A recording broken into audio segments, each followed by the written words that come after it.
هاتین عنوانی هەمدەردی لەگەڵ خەڵکی سەرکەڵزەها و ئەزگەڵە و سەلەسی باوەجانی زۆربەی ڕۆستاکان گەڕیان لە مەنتەقا ئەمە ئاخرین ڕۆستایەک کە مەتێن کۆیکی سەر و خوارە 67 نەفەر لەم دوو دیا لەم دوو ڕۆستا فەوتیان کردووە حتا ئاویشیان نەبووە بیان شۆرن بەخوا ئاو نەمامەست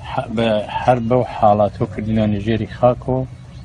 5 و 6 دایان یاون خەڵکەکە گرفتارن بەرقیان قەتعە ئاویان نییە نانیان نییە شوێنی سراحەتیان نییە خولەسەی کەلام پەیامیان هاواریان دادیان ئەوەسە مسلمانان بگەن بە فکریان و بەدادیان و لیان کۆمیاوە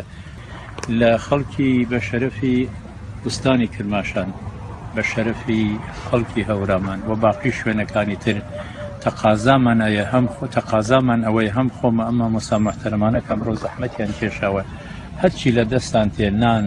خورما هەر نەو خۆراکی فراهەمی بکەن با بەیانی تا دوو بەیانی بگێ بەم خەڵکە لە خوا گوم ناوێت